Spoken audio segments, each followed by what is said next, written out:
ইলিশের পর এবার আম। আর এই আম কেবল ফল নয়, এক মোক্ষম কূটনৈতিক বার্তা। চীনের বাজারে ঢুকে পড়েছে বাংলাদেশের মধুর আম, আর এতেই ধাক্কা খাচ্ছে দিল্লি। ডক্টর ইউনূসের আম কূটনীতিকে এবার পাল্টে দেবে দক্ষিণ এশিয়ার রাজনৈতিক ছক। চাঁপাইনবাবগঞ্জের বাগান থেকে সরাসরি চীনের চাংশা শহরে পৌঁছেছে বাংলাদেশের ৩ টন তাজা আম। দেশের ইতিহাসে প্রথমবার বাংলাদেশ থেকে সরাসরি চীনে তাজা আম রপ্তানি।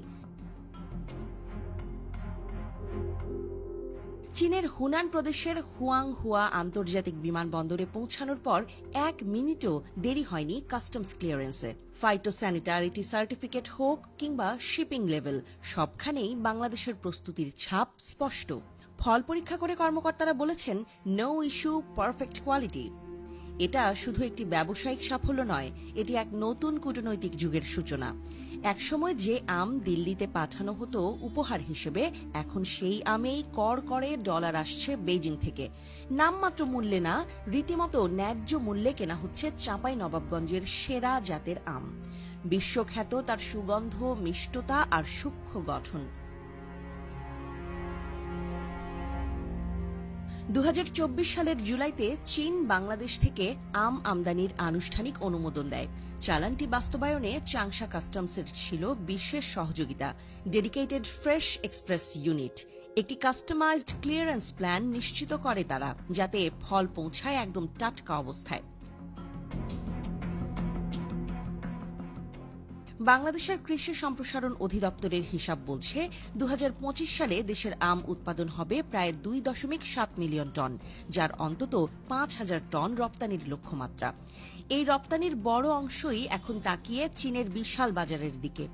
আগে শুধু মধ্যপ্রাচ্যেই যেত, এখন চীনে পাঠাতে পারছি, আরও দাম পাচ্ছি, কেমিক্যাল ছাড়া আম ব্যাগিং করতে পারছি। চীনের ফল আমদানি ২০২৪ সালে ৬% বেড়ে ১৯.৪৫ বিলিয়ন ডলারে পৌঁছেছে।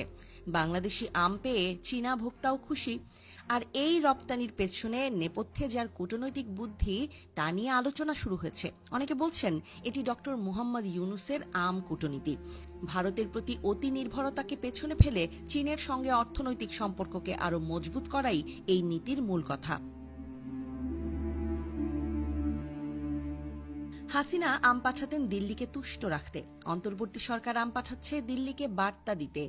বাংলাদেশ এখন বিকল্প চেনে, দাবেদারি করে না। চীনের বাজারে আম গেলেই হয়তো সব বদলে যাবে না, তবে এটা নিশ্চিত, বাংলাদেশ এখন খেলে নিজের মাঠে, নিজের শর্তে। আর আমের বাক্সের গন্ধে লুকিয়ে আছে এক নতুন ভূকূটনীতির ছাপ।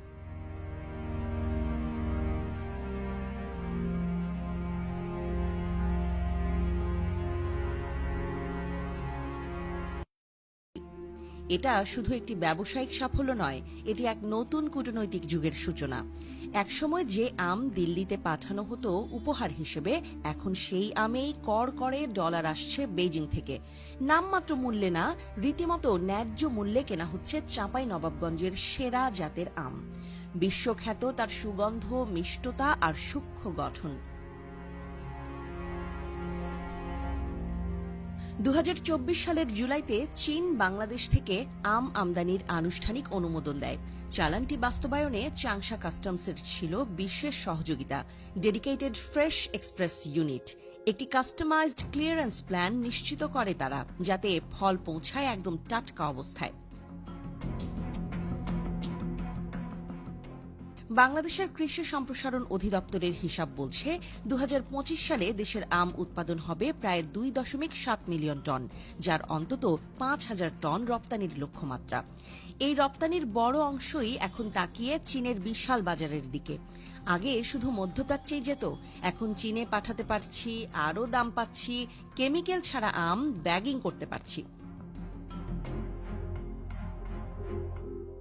চীনের ফল আমদানি ২০২৪ সালে ৬% বেড়ে ১৯.৪৫ বিলিয়ন ডলারে পৌঁছেছে। বাংলাদেশি আম পেয়ে চীনা ভোক্তাও খুশি। আর এই রপ্তানির পেছনে নেপথ্যে যার কূটনৈতিক বুদ্ধি, তা নিয়ে আলোচনা শুরু হয়েছে। অনেকে বলছেন, এটি ডক্টর মুহাম্মদ ইউনূসের আম কূটনীতি। ভারতের প্রতি অতি নির্ভরতাকে পেছনে ফেলে চীনের সঙ্গে অর্থনৈতিক সম্পর্ককে আরও মজবুত করাই এই নীতির মূল কথা। হাসিনা আম পাঠাতেন দিল্লিকে তুষ্ট রাখতে, অন্তর্বর্তী সরকার আম পাঠাচ্ছে দিল্লিকে বার্তা দিতে বাংলাদেশ এখন বিকল্প চেনে, দাবেদারি করে না। চীনের বাজারে আম গেলেই হয়তো সব বদলে যাবে না, তবে এটা নিশ্চিত বাংলাদেশ এখন খেলে নিজের মাঠে নিজের শর্তে, আর আমের বাক্সের গন্ধে লুকিয়ে আছে এক নতুন ভূকূটনীতির ছাপ।